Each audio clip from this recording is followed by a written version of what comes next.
listeners. Hope you're all faring well out there in the dead of winter. This bitter cold has one possibly thinking of tropical climates, maybe a cruise, looking at seabirds wafting on the breeze, feeling the sunshine beat down from the heavens, warming the deck of the boat. One may change their mind after hearing this next tale, to cure with salt.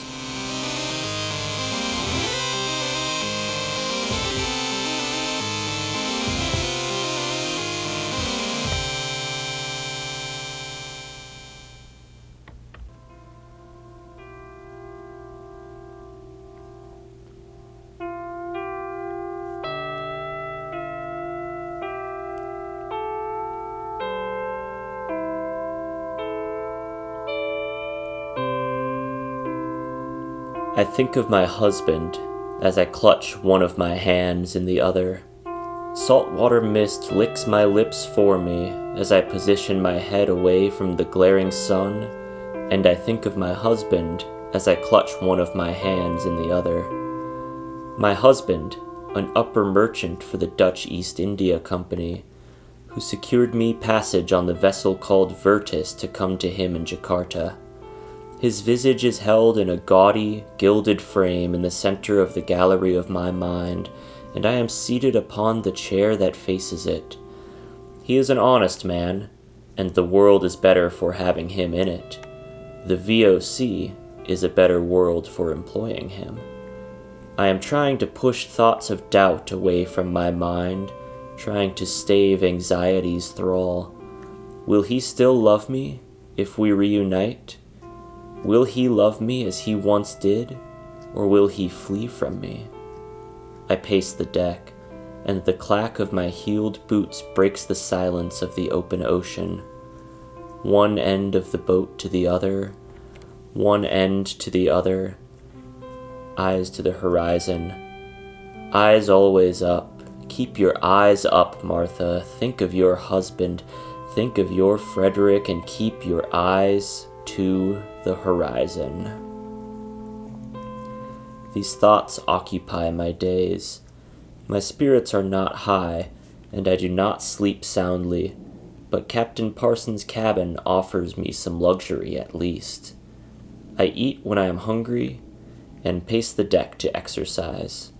The barrels of water are almost empty, and what liquid is left is full of worms. The hardtack and cured meat has been replaced by insects long ago. I survive solely on the kindness of the ladies and the sailormen. My voyage began 11 months ago, when the Virtus departed the Dutch Republic with a skeleton crew of 40 seamen, 10 merchants, and a scattering of other passengers and personnel. There were a number of wives who, like myself, were making the 9 months trip to join their husbands at their place of residence and work in the far eastern islands. The 9 months of average voyage time made me think of pregnancy, I being the child waiting to be born into a new life in Java after emerging from the womb of the boat. The number of sailors was scarcely enough to operate the ship, but the cargo we carried was desperately needed in Jakarta. The hold of our vessel contained massive amounts of bullion and currency, and it was sent to the East Indies to fund the war against those foul, savage natives that clung desperately to the land that the VOC now owned. We traveled initially in a small fleet with 4 other VOC boats that were to accompany and protect the Virtus and its valuable treasures and passengers.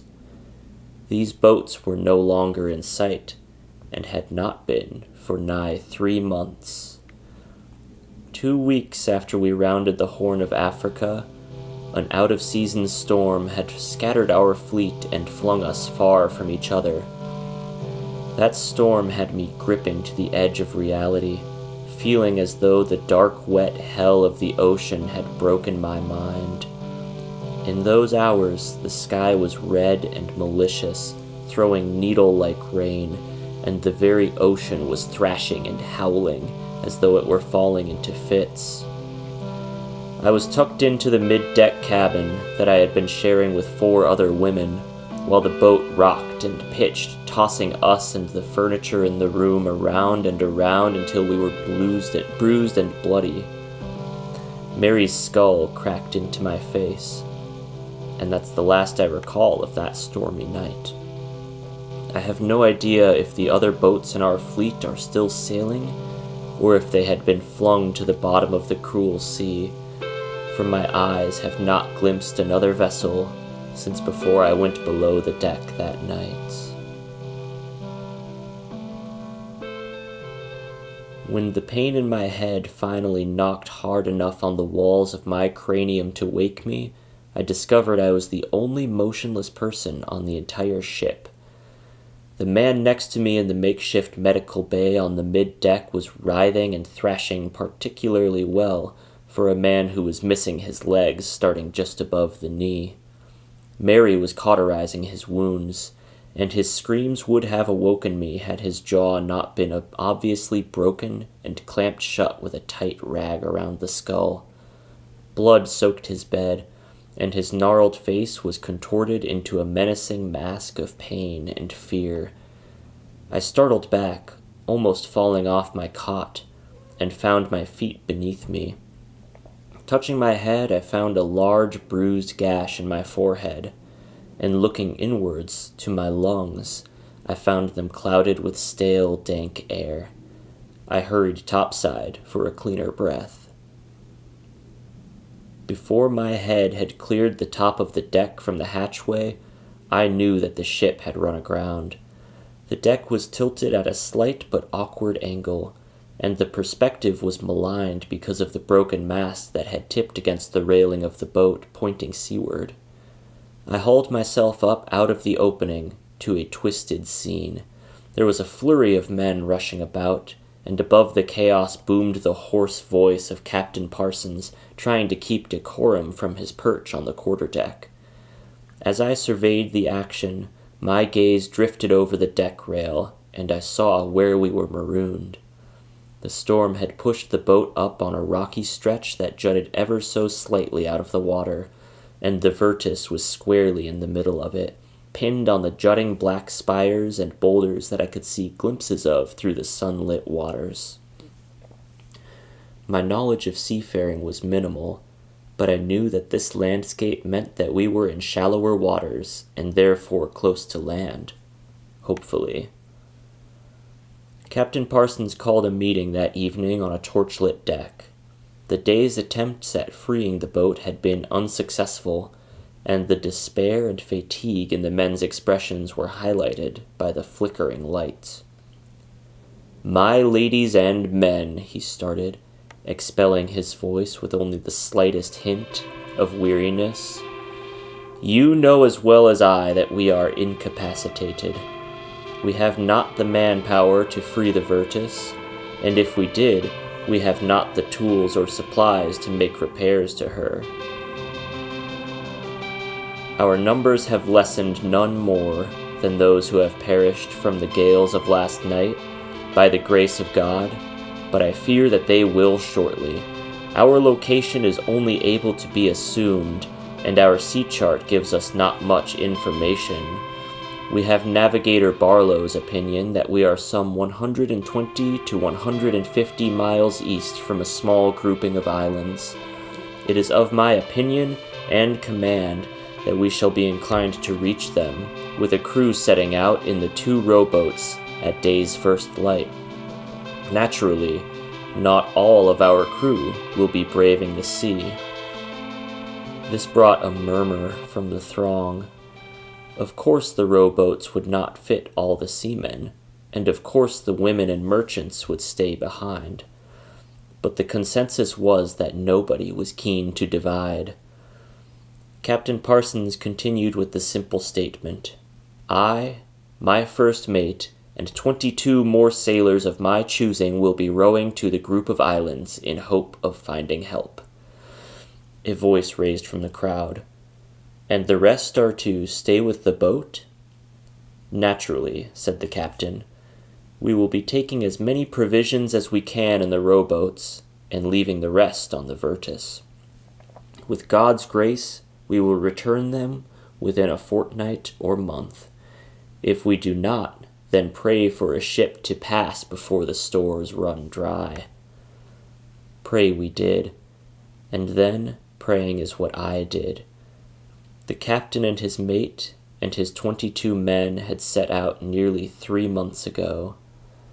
I revisit the scene often, standing lonely on the deck of the Virtus, as I do now, of the small boats nosing bravely into the orange and pink sunrise, cutting through the smooth water and leaving thin trails behind them. How different of a scene the ocean was that warm morning, compared to the wrath it had given us one day and night prior. How hopeful we on the Virtus were as we had watched them leave, with most of the food stores and fresh water. I knew that Parsons and his troop had met their doom on their way to those supposed islands. To think that they were saved and did not return for the marooned Virtus is inconceivable, due to the precious cargo she still has nestled in her belly.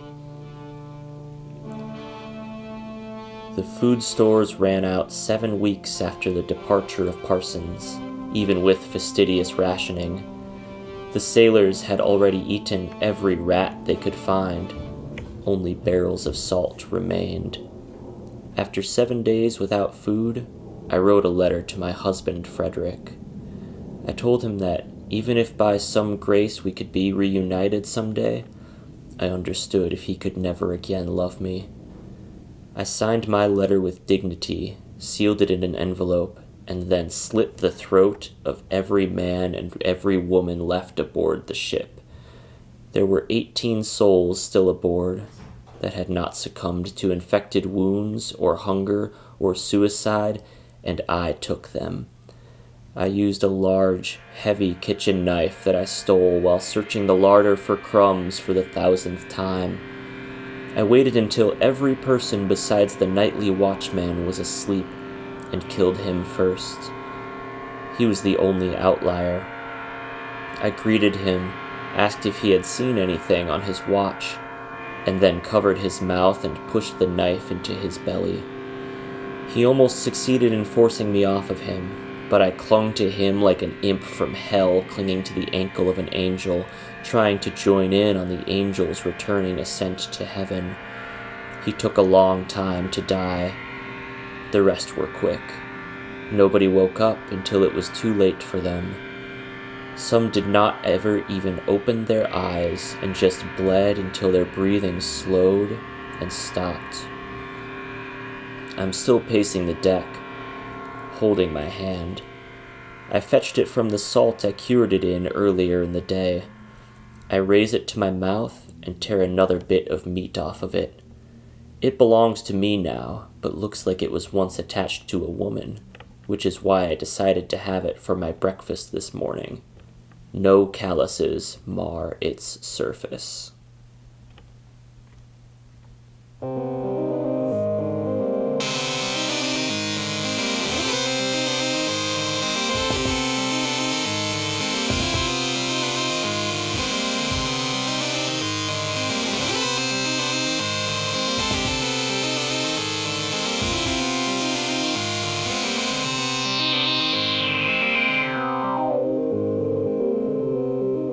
Alright, cool. Hey everybody, that was an interesting story. I've become infatuated with maritime history over the past.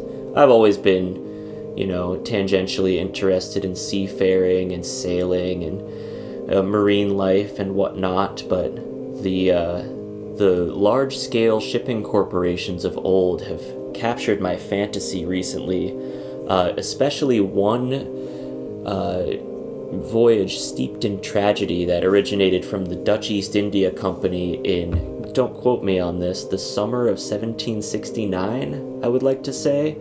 That boat was called the Batavia, and it shipwrecked off the coast of Australia. It's a long and harrowing story that this tale of mine is loosely based upon. I haven't been able to get it out of my head, and so I felt compelled to write about it. I hope you all enjoyed, and tune in next time inspiration from a tragedy strikes with Odd Tales with Otto. I'd like to thank my good friend Peter Bjorndal for helping me upload these and with the audio and whatnots, and also my little catfish for sitting on my lap and only making a little bit of noise during this recording. Bye, everybody.